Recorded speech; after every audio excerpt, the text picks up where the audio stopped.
Hello, this is the RPG Crawler, and welcome to another CRPG News Roundup, this time for May 17th, 2025, where each week I take a look back at the week in computer and console role-playing game news and bring you the highlights. And I know I've been a bit spotty lately, missed a few here and there, hopefully finally everything will be coming back into focus. All things considered, I took a little time to rest after my mother came home. Probably not enough time, but enough time so I can start recording again. Again, Tabletop RPG News Roundup will be tomorrow, I hope.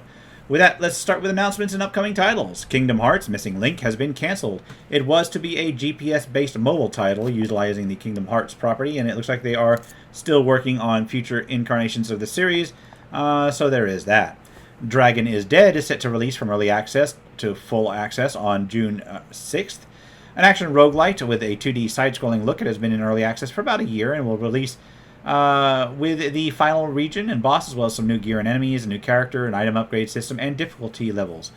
Action RPG Stellar Blade is coming to the PC on June 11th. It'll hit both Steam and Epic, and will include some new content that will also be added as a free update to the existing PS5 version. It has been available on the PS5 since April of 2024. Urchigirl of Yulukayan, and I can't even blame that on fancy names because it's not a fancy-based offering, is set to enter early access on June 12th. It will be the early version will include about 2 hours of content from what will eventually be a 15-hour game. It will be set in the 13th century and involve fighting against both invading Mongols as well as strange creatures. So it is, it's a European-based name, and I do not know. I can barely pronounce my own name half the time. Lost in Random, The Eternal Die is set to release on June 17th. It'll target the PC, PS5, and Xbox Series X, as well as the Switch.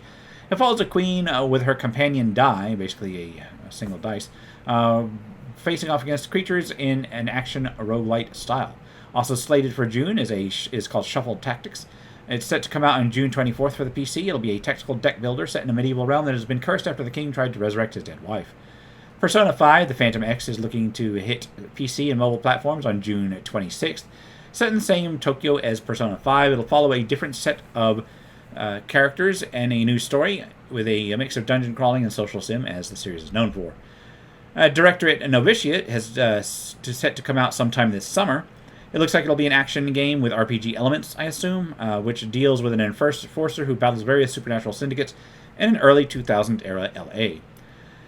Free-to-play RPG Tribe 9 is set to end its service on November 27th. It was just released back in February, so I guess it's a short run. Rip to those who paid for stuff in it. Blue Protocol Star Resonance is set to release in the West later this year. Supposedly a licensed expansion to an old Japanese MMORPG. This one will be a free-to-play MMORPG targeted for the PC, iOS, and Android.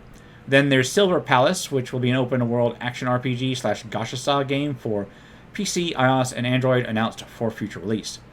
Verho will be a dungeon crawler inspired by things like King's Field and Lunacid, and is slated to release sometime this year. As far as actual releases go, Yasha Legends of the Demon Blade was released as an action roguelite inspired by Japan's Edo period, where you face off against swarms of demons. The Sloromancer is a... I can't read this. The Sloromancer is an action RPG with hack-and-slash stylings where you face off against enemies led by an evil warlock from the past. Labyrinth of the Demon King is a first-person horror dungeon crawler. I don't know how much of an RPG it is, more like a survival horror, but, it's a dungeon crawler as well. With low-poly graphics and a PS1 style set in a world inspired by Japanese and Buddhist folklore. It is available on the PC and consoles. Kingdom Come Deliverance 2 got a new expansion, first of 3 of them, called Brushes with Death. It includes a new storyline and launched alongside a general update that adds free horse racing DLC, among other things. Osric is an action roguelite set in an endless forest where you face off against waves of various forest creatures, collect upgrades, and so on. Microstream RPG is a casual retro-style autoplay RPG in early access, but with one which you don't play it, but rather you set it up while you're streaming and your Twitch chat does, allowing them to battle through various dungeons in the background while you stream other things. Backpack Scavenger is a roguelike with strategy and RPG elements where you play a scavenger collecting items for an ancient battlefield and use them to build buildings, craft items, and face off against an undead siege. Galadia is a retro-style 8-bit sandbox-style adventure that includes dungeon delving, fighting, farming, and base building with retro stylings. Void Sail saw its official full release and has you helming a flying ship traveling across space, exploring various islands, and facing off against various foes and so forth. Finally, there's Shining in Mind, a turn-based strategy RPG with a rotating perspective, wherein you gather companions, train, and outfit them all to face off against various enemies. And with that, I'll move on to crowdfunding campaigns. Remember that contributing to a crowdfunding campaign should be done only at your own risk. Doing so is no guarantee of even receiving a product mentioned here is not an endorsement, but is for informational purposes only. And only one really stood out to me this week, Legacies of Valmiria. It looks to be an open MMORPG that looks to try to offer various things too. Beyond simple combat, stuff such as running a business, a farm, and so forth, one can only wonder about the ambition versus the goal, considering everything else. And on that note, I will wrap things up here. It's been the RPG Crawler, my computer console RPG Roundup. Tabletop news will, of course, be hitting tomorrow. And it's a really short time this week. I should have gone in and covered some of last week's stuff, but it's been hard enough to sort through things as it is. If you like what you've seen, remember to leave a like, comment, feedback, and subscribe for more RPG content. And it will be coming soon, I promise. Until next time, take care and goodbye. And if you are still watching, I would like to take the opportunity to thank my supporters, the top tiers of which are listed on the screen, without whose support I would not have been able to offer the variety of content that I have on this channel throughout the years. If you're feeling particularly generous and would like to join them, you can support the channel. There are a variety of options to do so. I have a Patreon, a Subscribe-Star, as well as channel memberships enabled.